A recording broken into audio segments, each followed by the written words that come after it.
¿Cómo están? Quería saludarles. Estoy muy contenta por la participación el día de ayer. Realmente súper interesante. Además que el intercambio a través del chat se vuelve muy enriquecedor. Quería comenzar comentándole algunas cositas por allí antes de que arranquemos con la clase de manera formal. En primer lugar, eso, lo que tiene que ver con la participación, que realmente estuvo súper nutritiva. Yo estuve leyendo el chat, obviamente un poco a destiempo porque está difícil hacerlo, digamos, al mismo tiempo.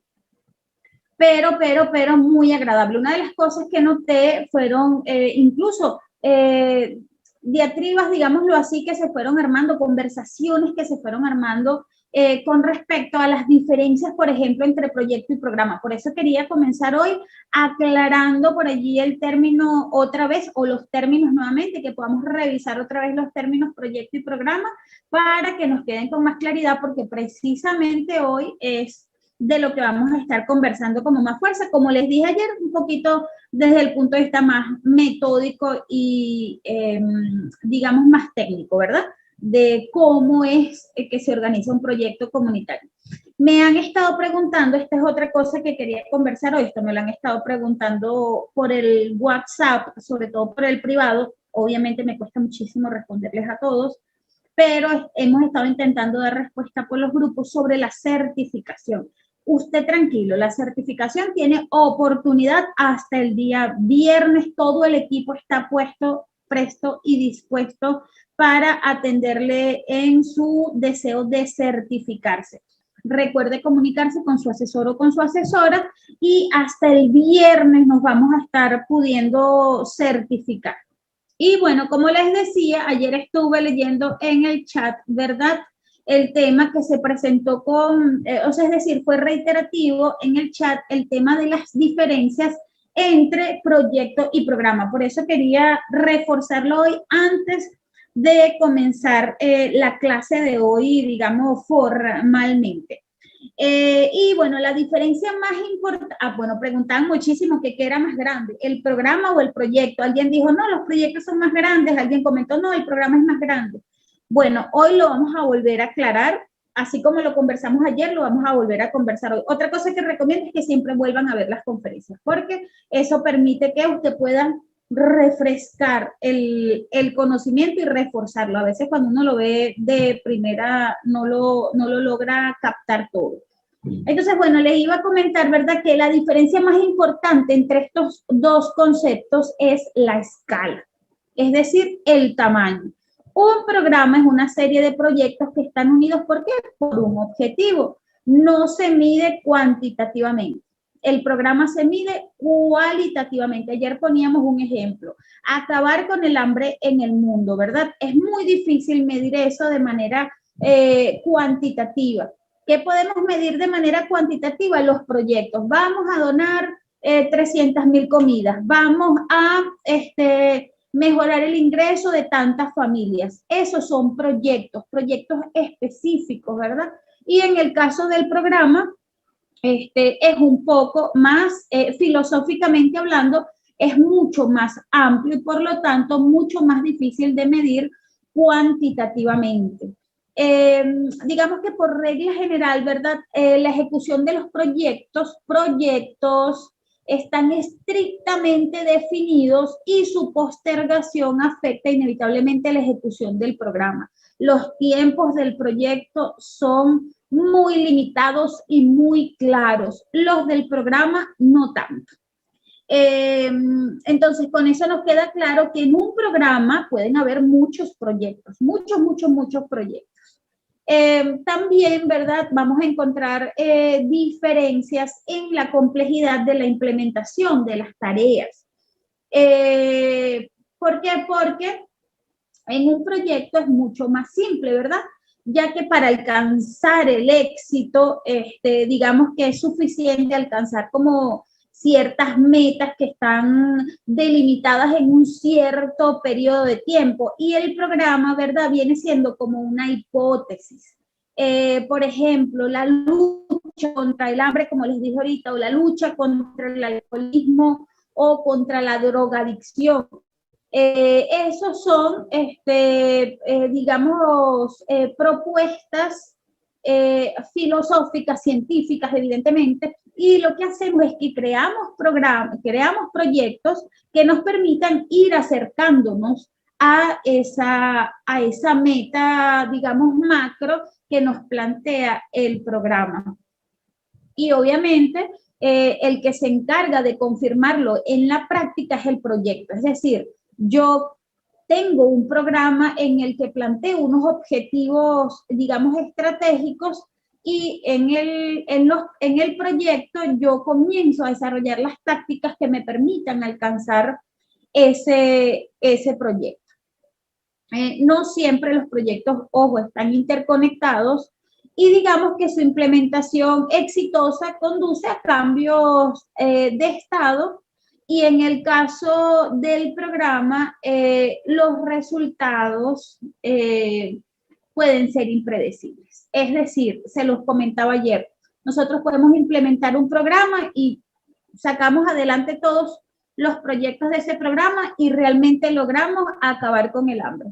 O resulta ser que quedamos igual como estábamos al principio porque no se logró, se lograron los objetivos de cada uno de los proyectos, pero no se logró esa transformación que esperábamos. O por el contrario, puede pasar, ¿verdad?, que tenemos un programa y resulta ser que los cambios son mucho más significativos de lo que esperábamos al principio. Entonces hay cierto grado de incertidumbre que tiene el programa que el proyecto no tiene. El proyecto tiene objetivos muy claros, medibles, tasables, cuantificables. Y por lo general no suelen variar los resultados. Es decir, los resultados suelen tener una tendencia a parecerse a lo que se planteó en principio, a diferencia del programa. Entonces podríamos decir que hay cuatro diferencias fundamentales, ¿verdad? La duración, ya que los plazos obviamente del programa son mucho más amplios, los del proyecto son mucho más cortos. Los resultados, digamos, esperados suelen ser muy distintos, como les acabo de explicar.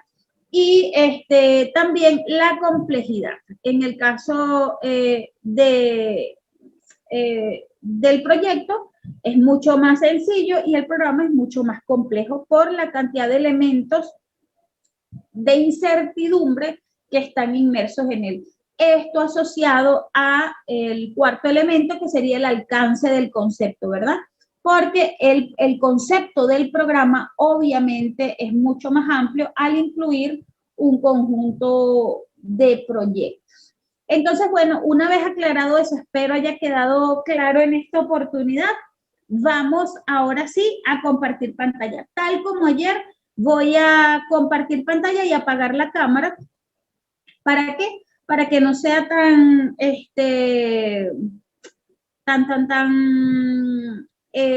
inestable el tema de la conectividad. La verdad es que mi internet ha estado fluctuando, ha estado lloviendo mucho y fluctúa mucho. Entonces, así como ayer se cayó por un momento, no sé si lo sintieron con mucha fuerza, pero ayer se nos cayó el internet por un momento, menos mal que volvió rápidamente.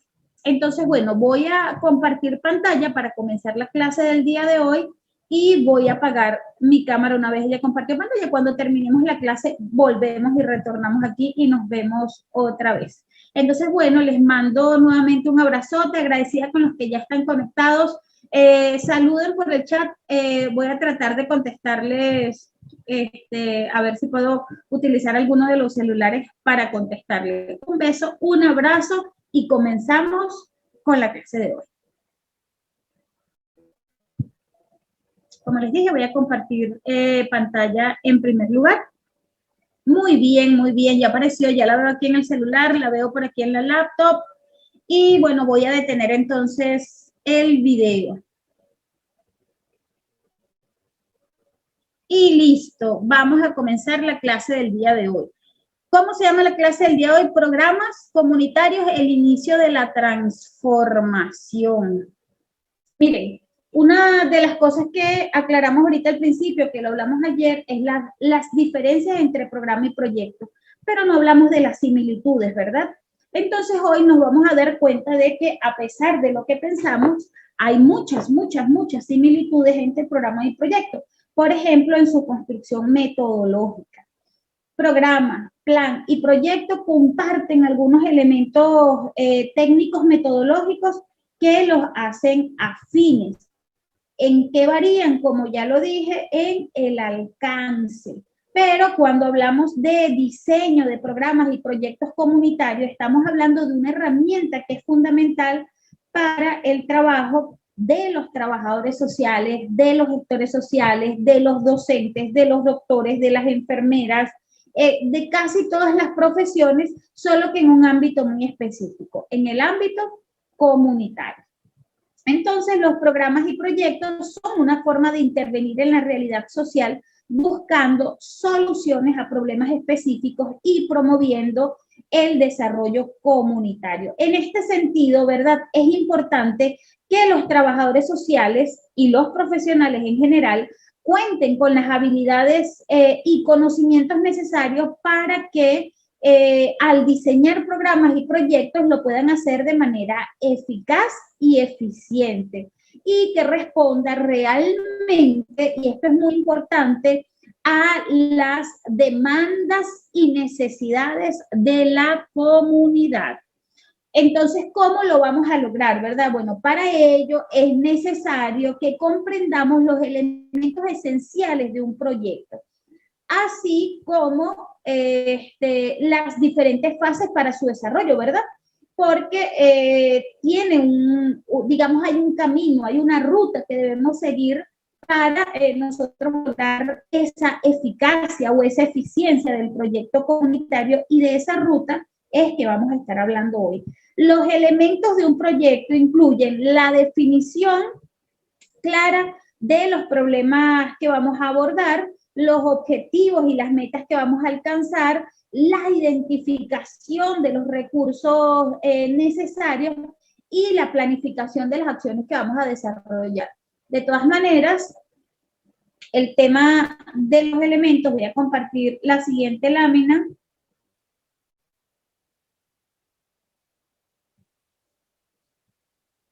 A ver, estoy pasando a la siguiente lámina, vamos a ver si cambia. Ahí, exacto. Entonces aquí vamos a ver, ¿verdad?, los elementos de un proyecto.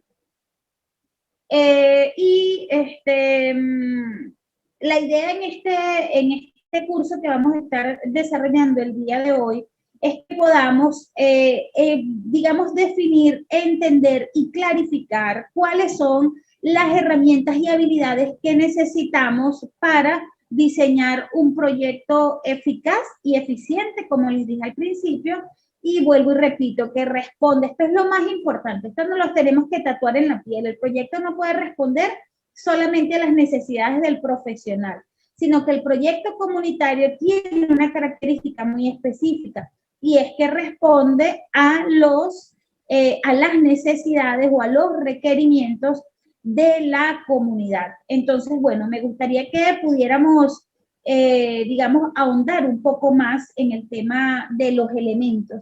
Y aquí hay 3 categorías de elementos, ¿verdad? En primer lugar, tiene que ver con los componentes del proyecto.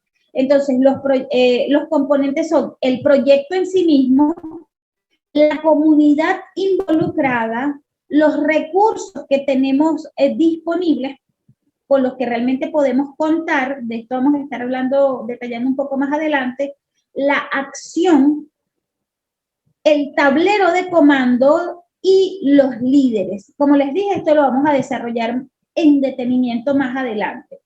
Operativamente tenemos otros elementos, ¿verdad? Que son el qué, el por qué, el para qué, el quiénes, el cómo, el cuándo, el dónde, el con qué. Es decir, son todas esas respuestas a las preguntas que nos permiten entender la dinámica operativa del proyecto. Y luego el tema estructural, ¿verdad? O sea, es decir, desde el punto de vista de la estructura del proyecto, vamos a encontrar 3 elementos. El primer elemento es la comunicación. ¿verdad? En el caso de la comunicación hay que fijar los estándares en el diseño del plan, los estándares de comunicación me refiero. Y aquí podríamos colocar, ¿verdad?, los medios, las herramientas que nos vayan a permitir que la comunicación sea efectiva, sea periódica y sea clara. La comunicación en un proyecto debe ser permanente. No puede haber vacíos. De hecho, uno de los mayores errores en cualquier espacio de interacción humana son los errores de la comunicación. Es decir, lo que puede hacer que un proyecto falle o que sea exitoso es una muy mala o una muy buena comunicación. En segundo lugar, la documentación. Eso también tiene que ver muchísimo con los líderes del proyecto, con los ejecutores. Ayer hablábamos de los agentes de cambio, ¿verdad? Es decir, con este grupo de personas o con las personas que están involucradas en el desarrollo o en la proyección o en la promoción del proyecto comunitario. ¿Por qué? Porque en el caso de la documentación a nivel interno, ¿verdad? De quienes desarrollan el proyecto, también como una entrega para terceros, es necesario que todos los documentos que estén relacionados con el proyecto tengan el correspondiente registro para que sirvan como apoyo y control, ¿verdad? En este caso, especificando los elementos del proyecto los elementos del proyecto no.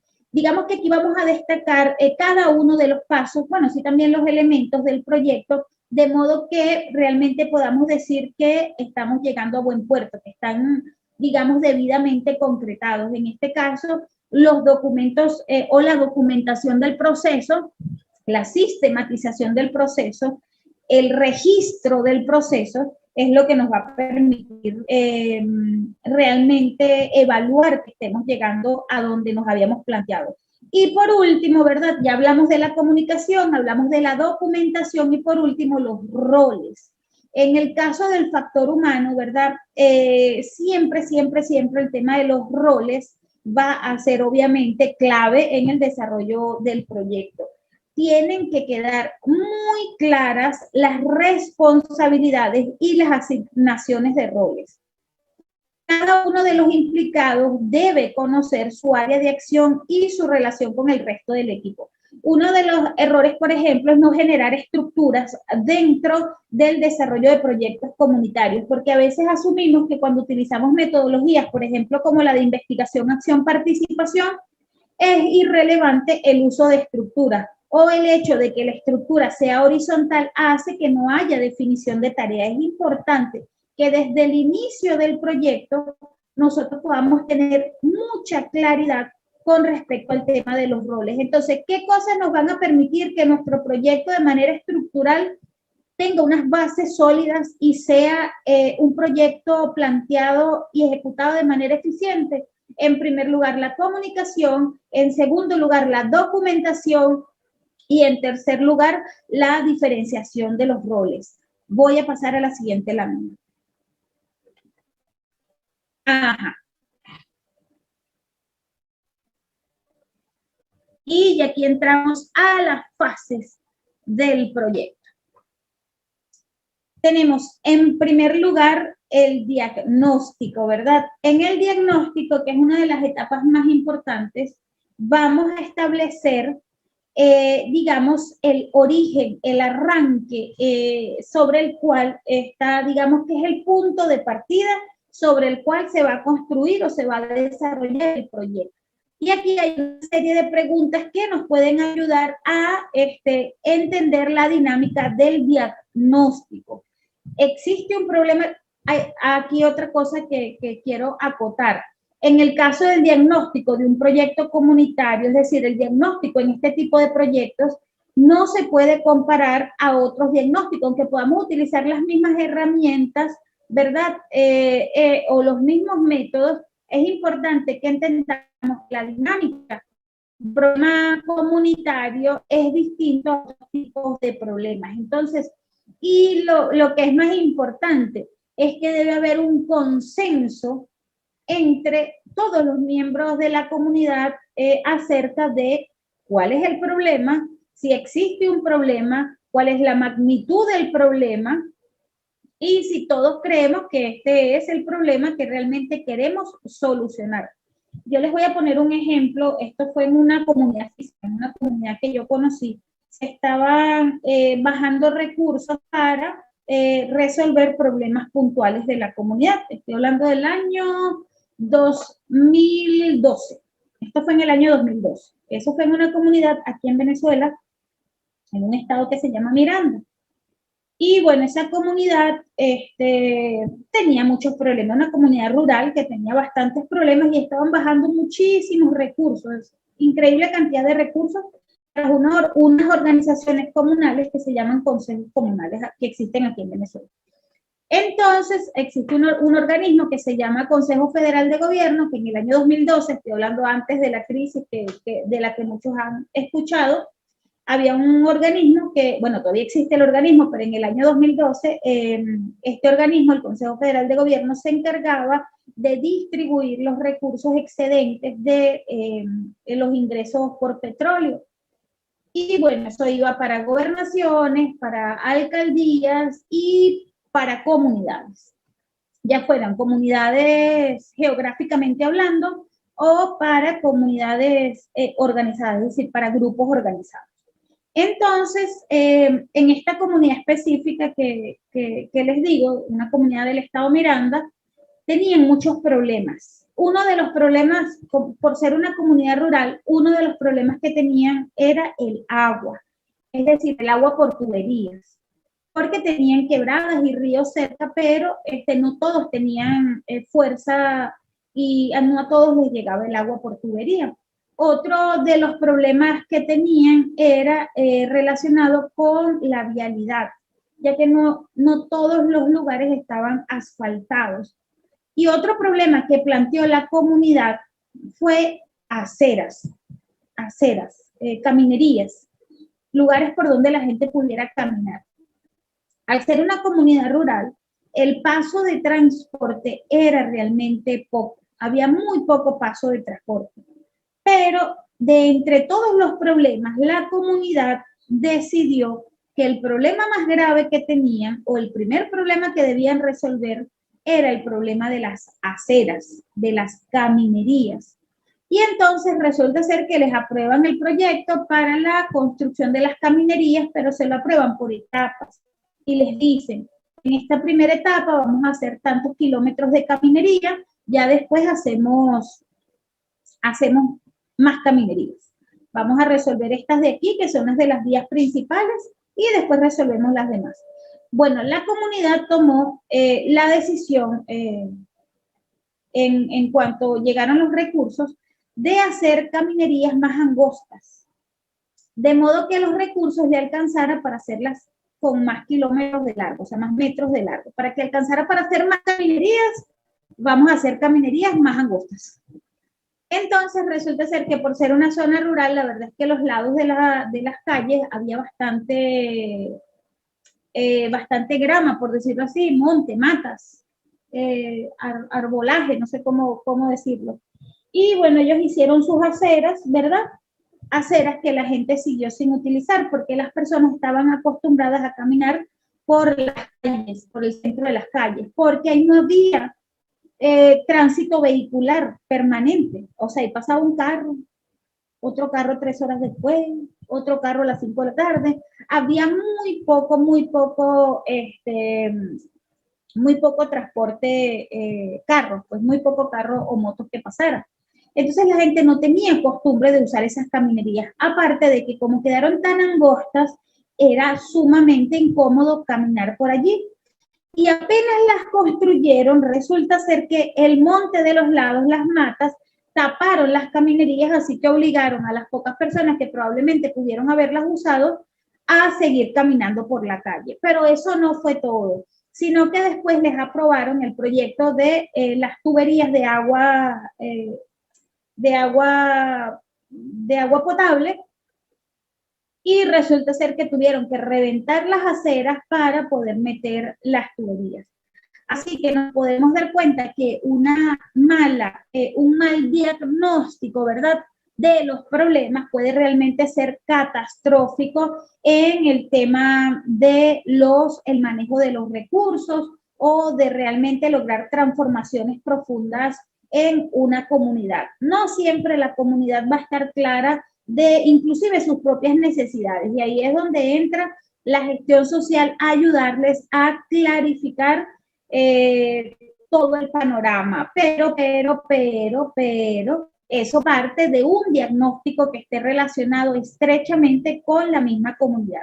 Y vuelvo a las preguntas que les estoy aportando por aquí. ¿Existe algún problema? ¿Cuál y de qué magnitud es ese problema? ¿Tenemos la información completa y adecuada? ¿Quiénes se están afectando? ¿Quiénes están afectando? ¿Cuántos están afectados por ese problema? ¿Cuál es el entorno demográfico, geográfico, económico, social, etcétera, etcétera? ¿Cuáles son los actores más relevantes dentro del esquema del problema? ¿Cuáles son las principales causas y consecuencias? ¿Qué propuestas existen actualmente para darle solución? ¿Cuáles son las principales dificultades para resolver el problema?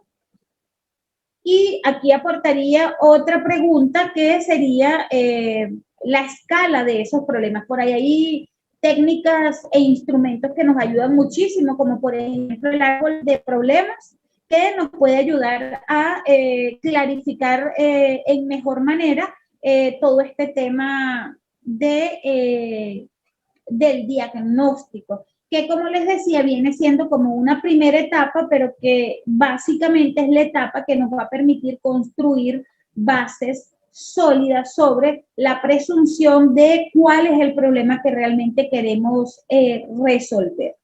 Voy a pasar a la siguiente lámina y entramos a la fase 2.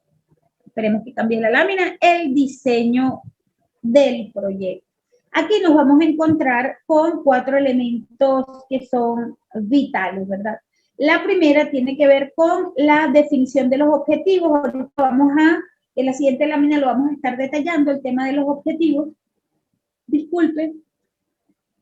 Pero en este primer elemento, ¿verdad? Tenemos que tener en cuenta que los objetivos deben ser claros, deben ser realistas, deben ser fáciles de medir, y también tienen que ser alcanzables, considerando, ¿verdad?, las características del problema que ya hemos diagnosticado y las personas que van a estar involucradas en el desarrollo de ese proyecto.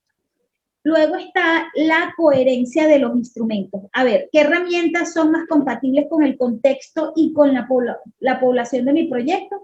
Ahorita les hablé del árbol de problemas, pero también hay otras, ¿verdad? Por ejemplo, la entrevista, la encuesta, los inventarios, los grupos focales. ¿Cuál es el tipo de investigación que voy a realizar y por lo tanto qué coherencia tiene con estos instrumentos? ¿Qué tipo de proyecto voy a desarrollar? Luego, el orden de prioridades. Digamos que basados en esto, tenemos que definir actividades concretas y saber qué vamos a hacer primero y qué vamos a hacer después. Aquí entra muy bien el tema de lo que les comentaba sobre las aceras, las caminerías que hicieron en esta comunidad. ¿Qué estaba mal en ese diseño de proyecto? Que estuvo mal desde el principio, el orden de las prioridades. Si nosotros no tenemos las prioridades claras, podemos realmente afectar el futuro de ese posible proyecto comunitario.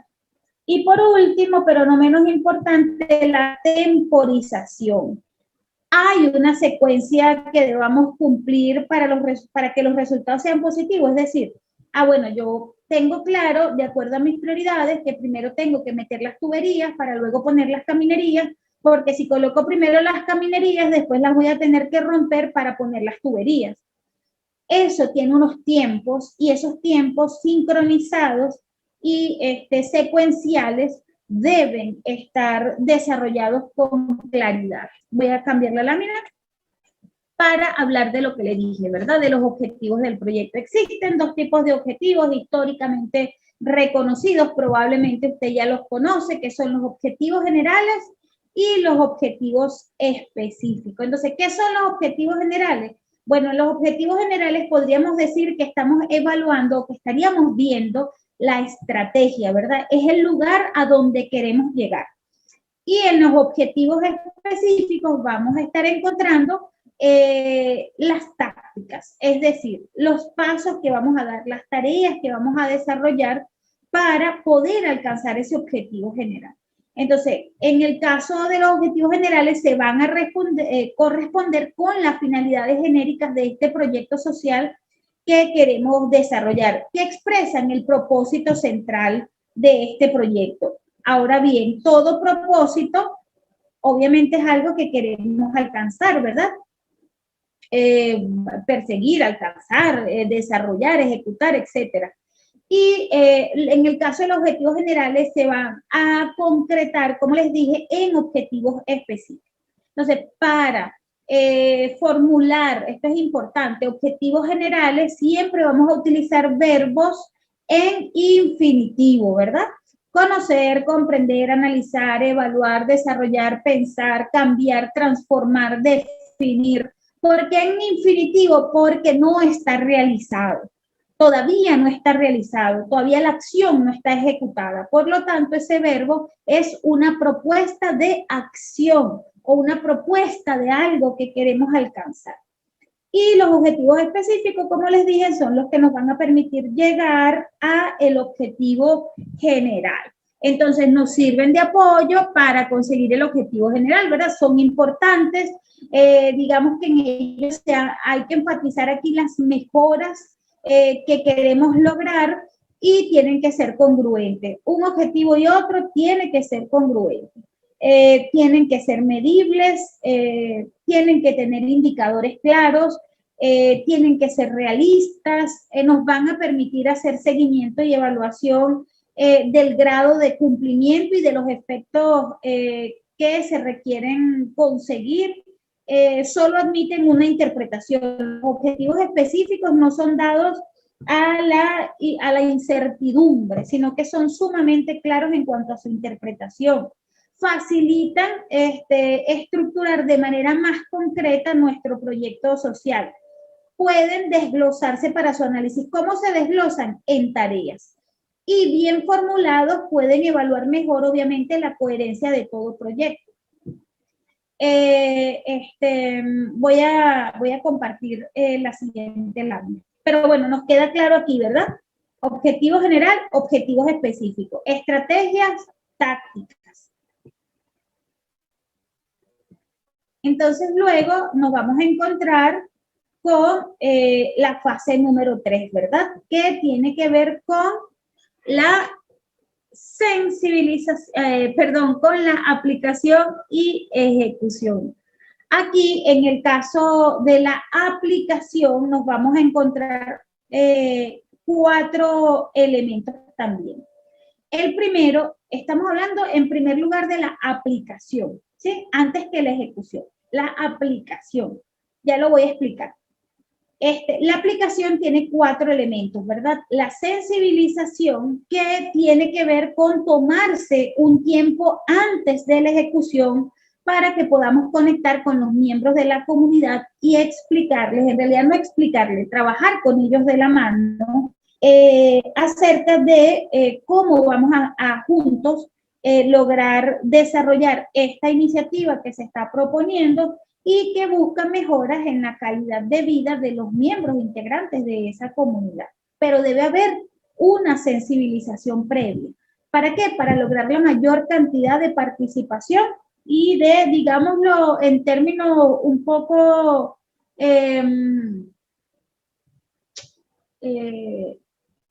quizás no sea el término más adecuado, es lo que quiero decir, pero digamos que intentemos lograr la mayor cantidad de energía positiva posible enfocada en el proyecto de parte de los miembros de esa comunidad. Es decir, que se sume la mayor cantidad de personas posibles de la comunidad al proyecto. Lo otro es la detección de minorías activas.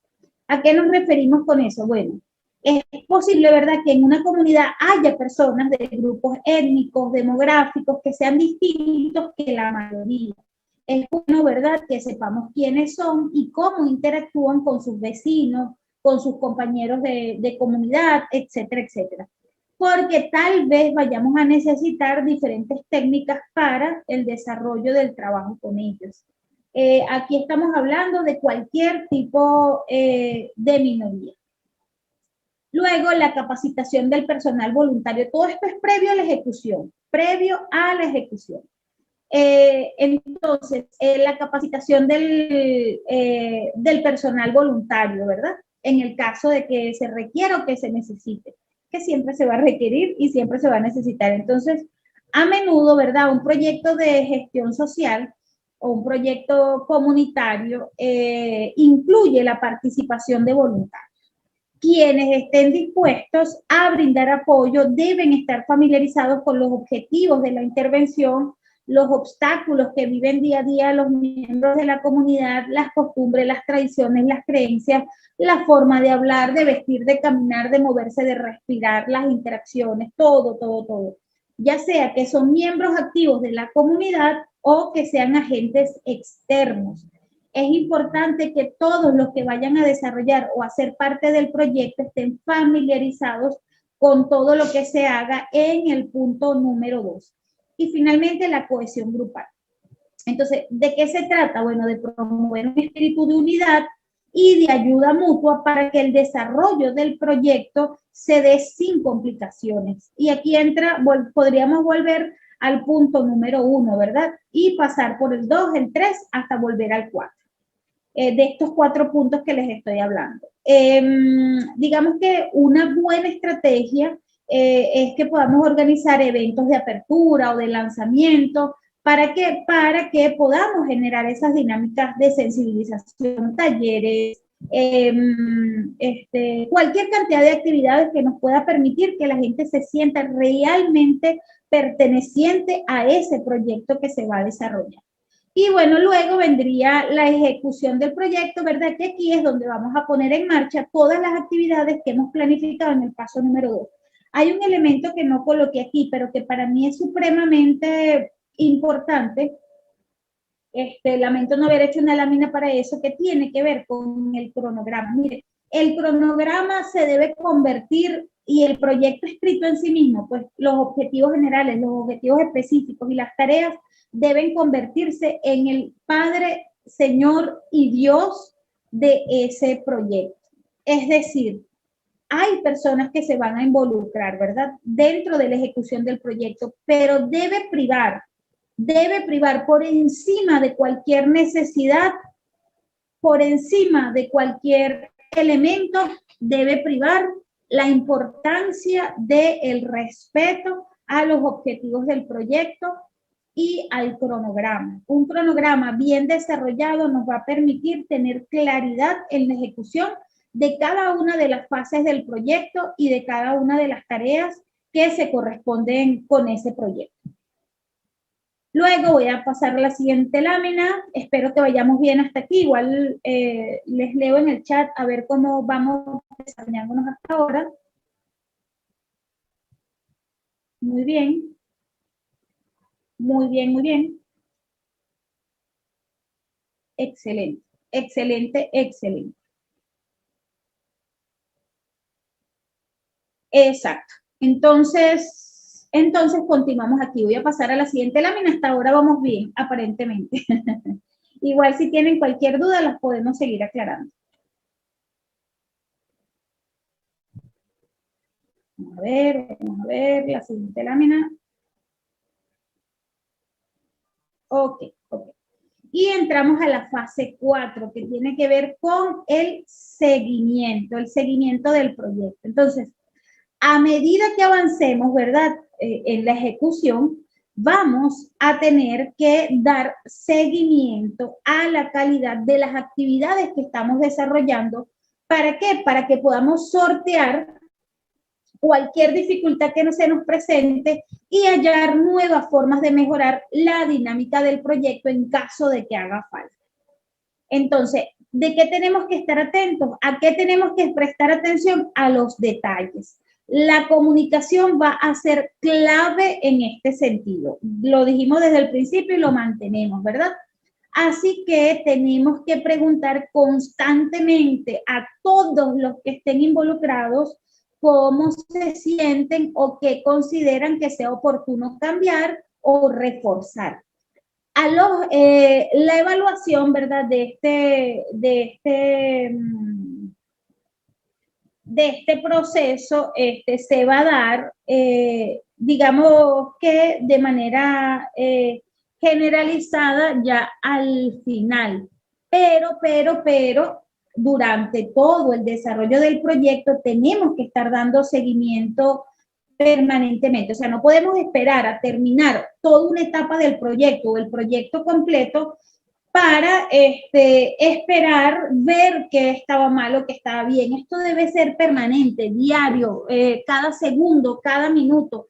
Evaluar desde el punto de vista emocional, cómo se sienten los involucrados, desde el punto de vista metodológico, se están cumpliendo todos los procesos que nos habíamos planteado, desde el punto de vista de los objetivos. ¿Eran realmente estos objetivos los correctos? En la medida en que vamos alcanzando estos objetivos específicos, creemos que son los necesarios para continuar. Creo que aquí es muy importante esto porque nos permite hacer el giro necesario a la hora que sea, a la hora que tengamos que hacerlo.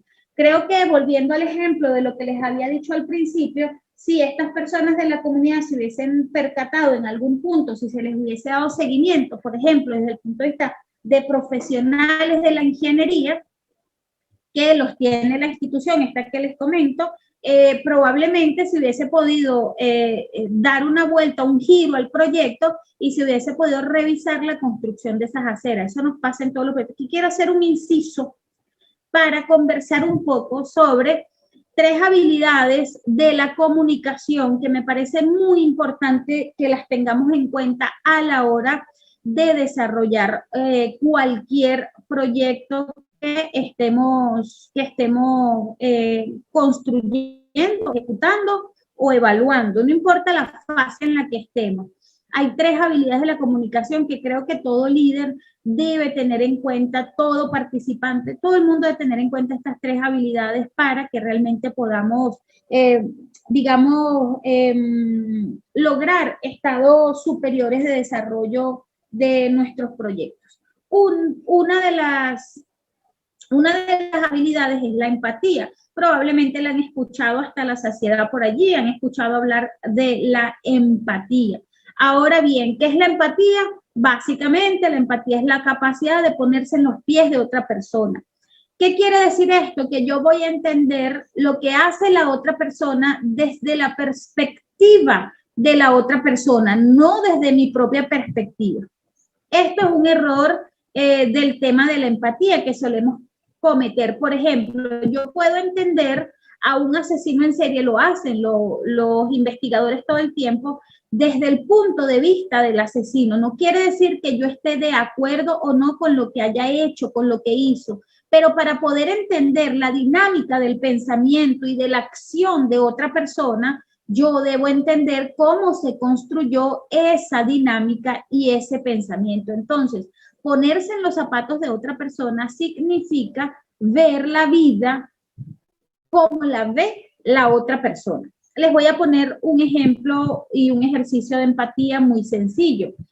No sé a cuántas personas de las que estén aquí presentes les han hecho una cirugía. En mi caso me han hecho 3 cirugías.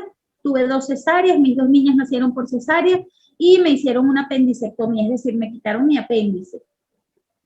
Ahora bien, si usted es una persona a la que nunca le han hecho una cirugía, es muy difícil que usted pueda entender el dolor de una persona que le han hecho una cirugía, porque el dolor no es visible ni sentible. Yo no puedo sentir el dolor de otra persona, pero puedo hacer un ejercicio de empatía. Probablemente más de alguno aquí alguna vez se ha cortado con un cuchillo al cocinar, ¿verdad?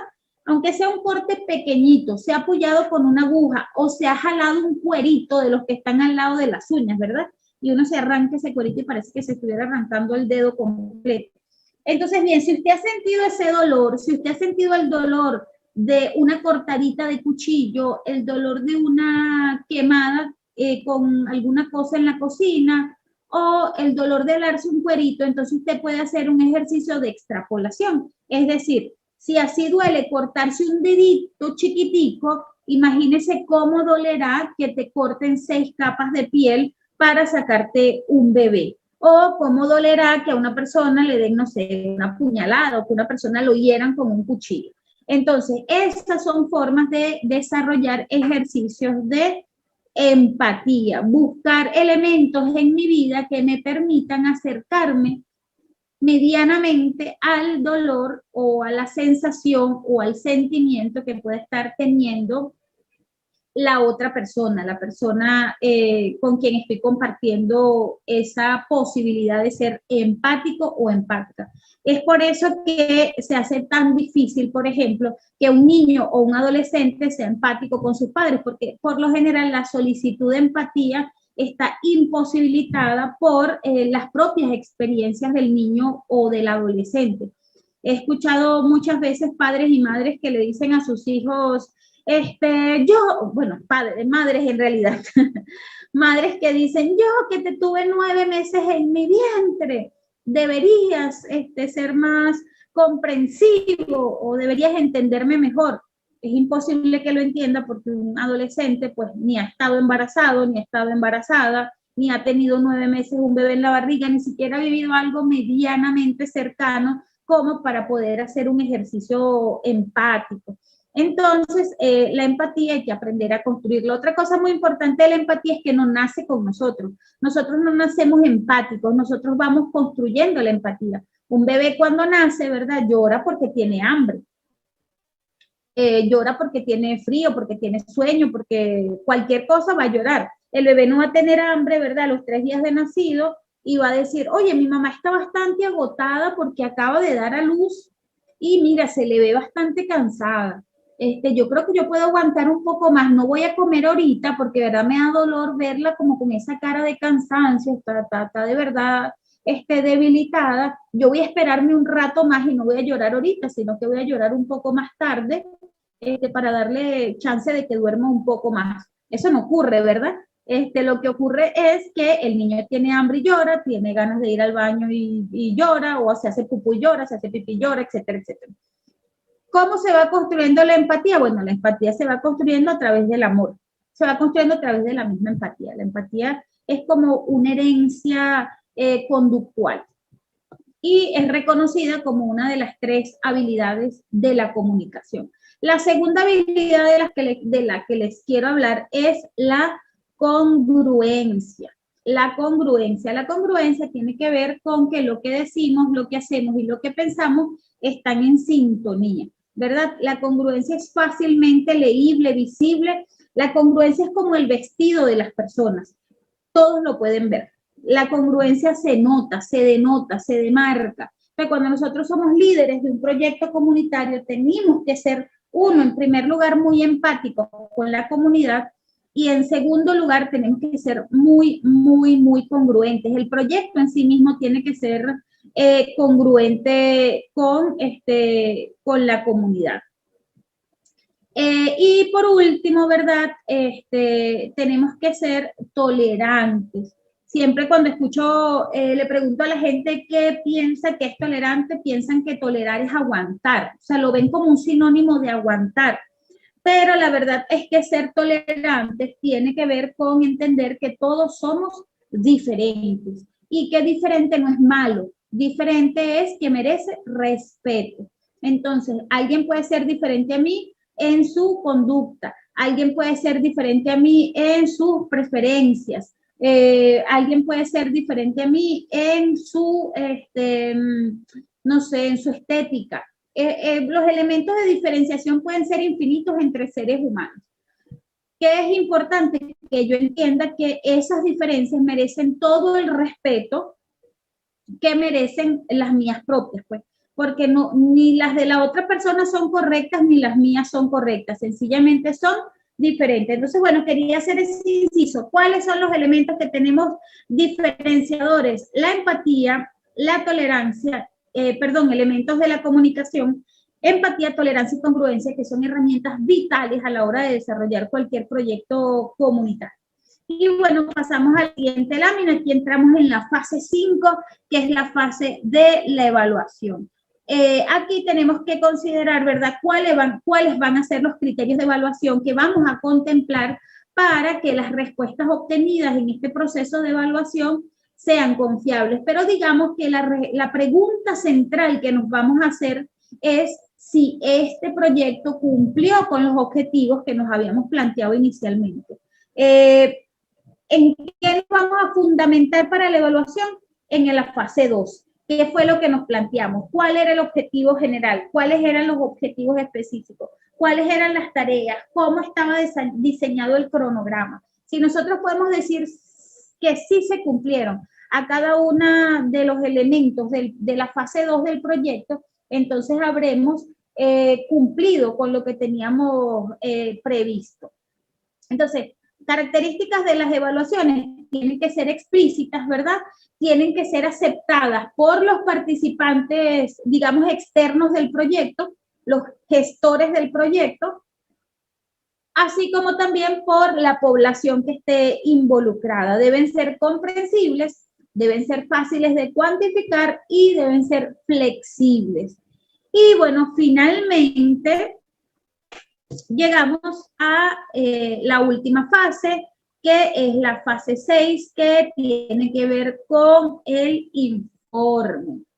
El informe de cierre, ¿verdad?, va a detallar todo lo que el proyecto de gestión social ha logrado. Eso debe incluir un informe o un resumen, ¿verdad?, de los objetivos alcanzados. Obviamente conviene realizar un nuevo diagnóstico para que podamos evidenciar cómo han sido los cambios, cómo han cambiado las cosas luego de la intervención. Es decir, tuvimos un proceso de intervención en una comunidad que cambió a partir de nuestra intervención en esa comunidad. Los informes, ¿verdad?, suelen tener marcos estructurales muy definidos. Y básicamente tienen que, o sea, digamos que la construcción de ese informe va a estar determinada por la organización que me la esté solicitando. Si es una organización privada y tiene sus propios formatos de informe, si es una universidad, si va a requerir de normas específicas de estilo o de redacción. Es decir, hay muchos elementos que son propios de las organizaciones o de las instituciones a las cuales, digamos, que van a ser receptoras de estos informes. Pero básicamente estos son algunos de los elementos, quise traérselos aquí, algunos de los elementos que nos vamos a encontrar. Uno, la introducción, ¿verdad? Aquí vamos a introducir a las personas en el tema a tratar y vamos a asomar cuáles son los objetivos que se pretenden lograr una vez haya concluido el proyecto. Luego, el marco teórico y conceptual, donde se van a establecer las teorías y los conceptos que vamos a usar como base. Aquí es muy importante el tema de la triangulación,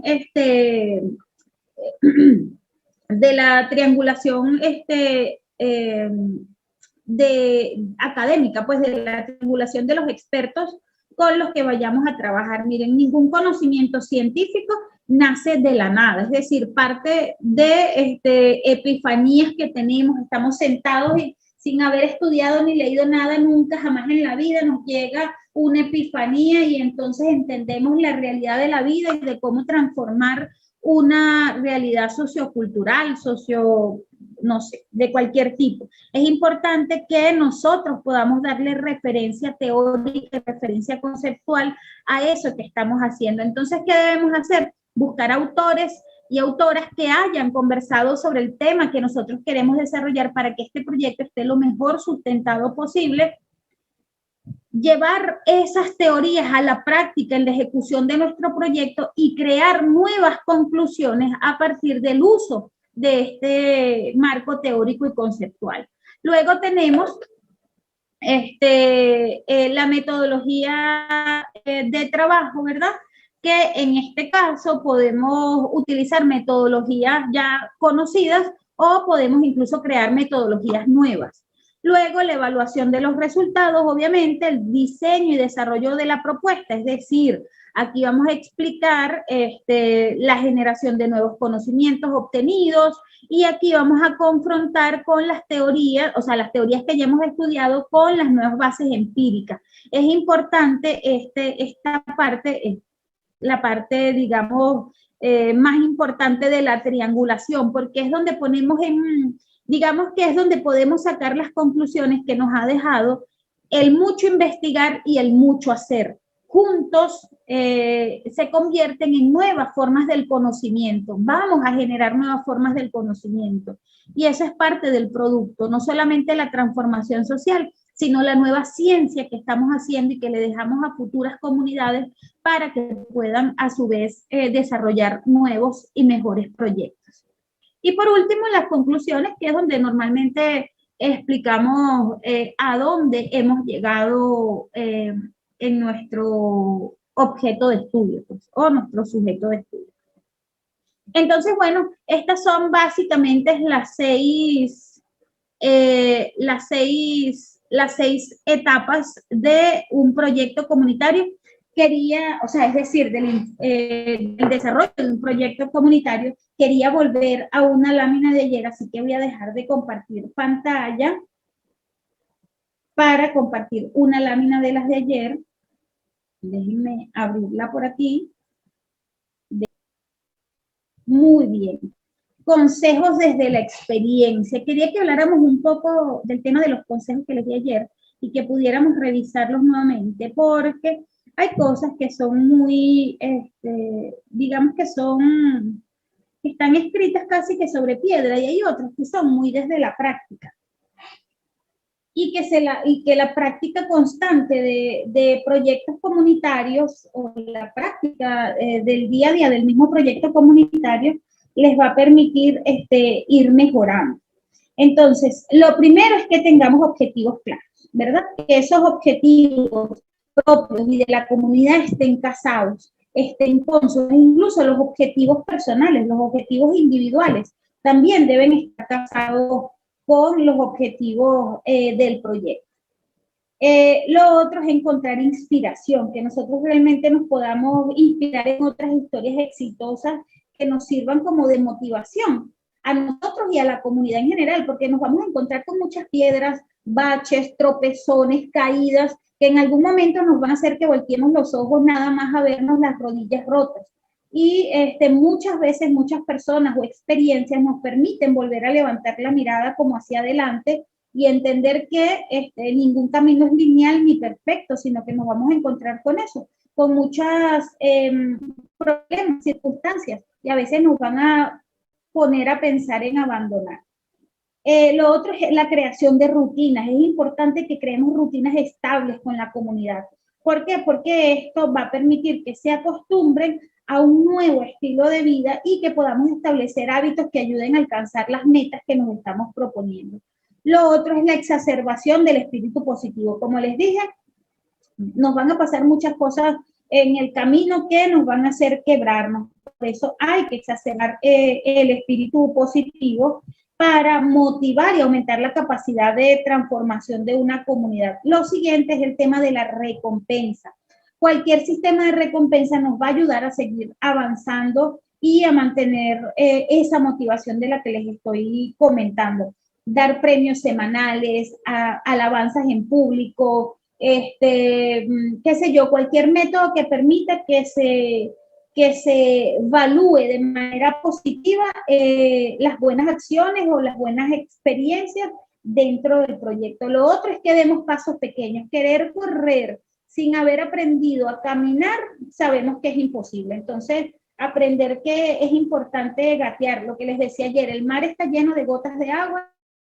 Les hablaba de la aceptación del fracaso, que es importante que lo aceptemos como parte del proceso de consecución de objetivos. Hay que procurar la aceptación de la comunidad y motivarla para que aprendan de esos fracasos y los puedan convertir a la larga en fortalezas o incluso en motivación al impulso. Lo siguiente es pedir ayuda.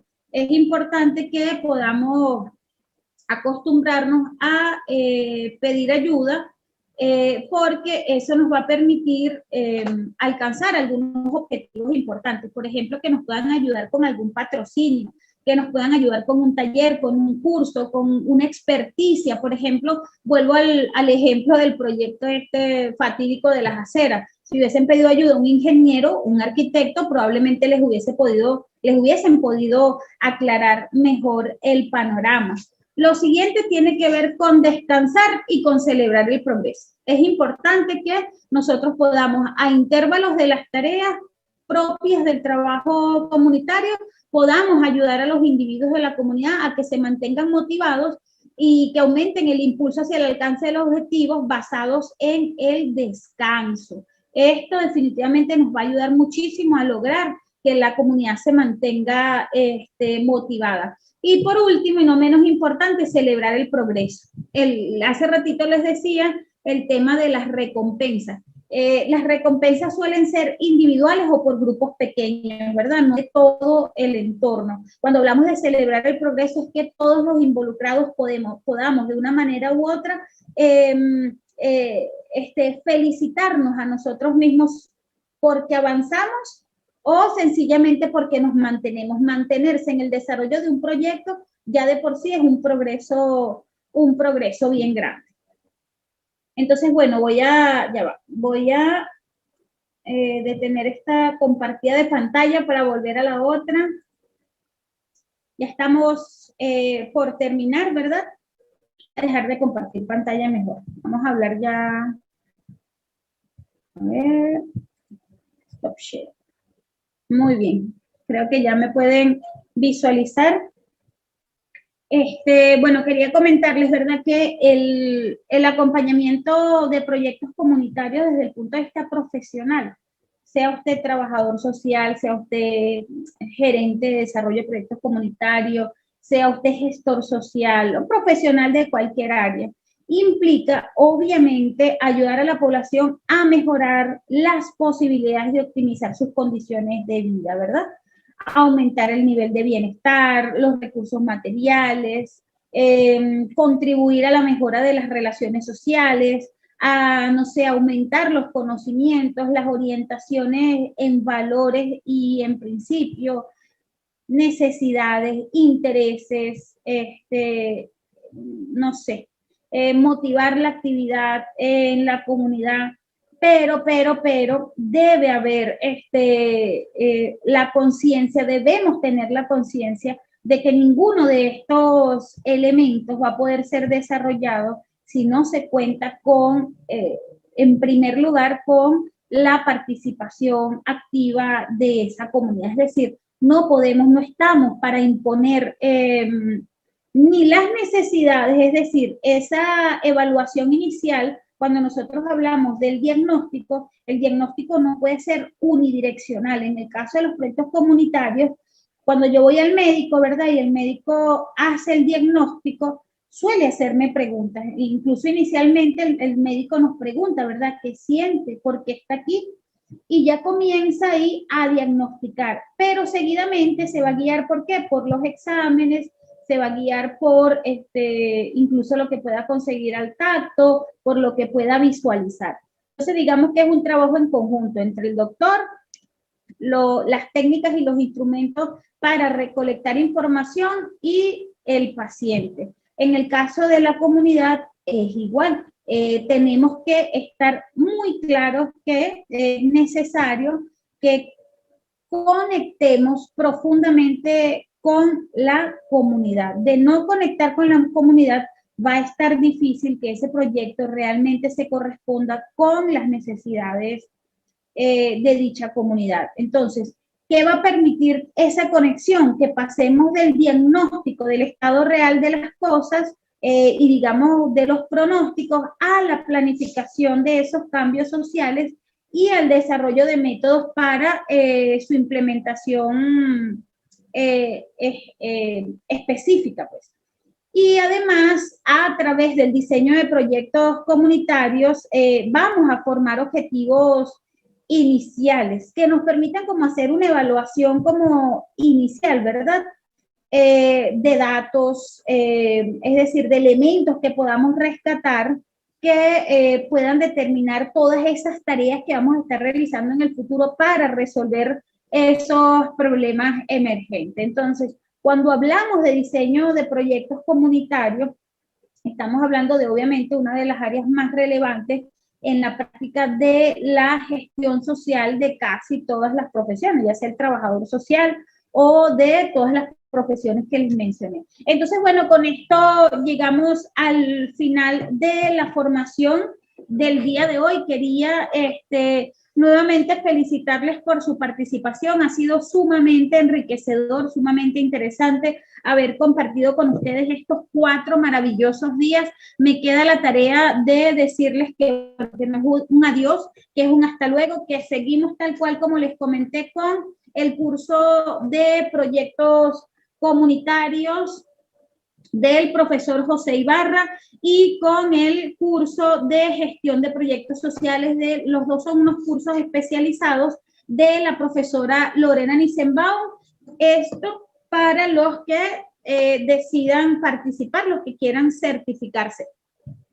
¿Qué debemos hacer en primer lugar para certificarnos? Debemos realizar la interacción. La interacción se les va a compartir dentro de un ratito. Una vez terminen esta conferencia, va a estar allí disponible las interacciones para estas 4 conferencias. Y una vez haya terminado sus interacciones, bueno, realmente no es un paso uno detrás del otro. Usted puede ir hablando con los asesores para que le ayuden en su proceso de certificación y de ingreso al grupo de inscritos para que pueda participar de los otros 2 cursos de prosecución, o puede ir haciendo de una vez las interacciones porque son importantes para lograr la certificación. Y bueno, me han preguntado cómo es el método para certificarse. Usted va a recibir un formulario de evaluación, lo va a recibir por allí por el grupo, y también por el grupo va a recibir el libro de trabajo social comunitario y los otros 2 libros que vienen con los otros 2 cursos. Se me había olvidado decirle que cada uno de esos cursos no solo incluye el certificado, sino que incluye 2 libros, o sea, el libro de cada formación. Eso quiere decir que usted va a recibir por la certificación 3 libros, 3 cursos con que ya está recibiendo, y para ver 3 certificados, 3 libros y 3 cursos. Eso es lo que va a recibir al certificarse.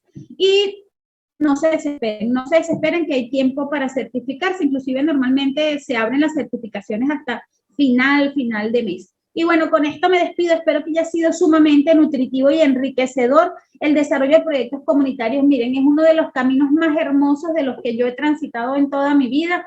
Creo que el poder aportar, aunque sea un granito de esa arena de la que hablábamos hace rato, que conforma el desierto, creo que es un avance definitivamente para la sociedad. El desarrollo del ser humano desde el punto de vista social y desde el punto de vista de los principios y de los valores que cada día, digamos que van increciendo. Cuando hablamos de lo social, creo que se deben a que cada momento hay alguien por allí, un trabajador social, un gestor social que está desarrollando un proyecto, que está visualizando el futuro y que está visualizando un cambio permanente del estado de las cosas, de un lugar a uno mejor. Y creo que eso debe ser lo que nos motive. Creo que hay varias motivaciones, ¿verdad? Están las individuales. Por ejemplo, me quiero graduar y tengo que desarrollar un proyecto comunitario.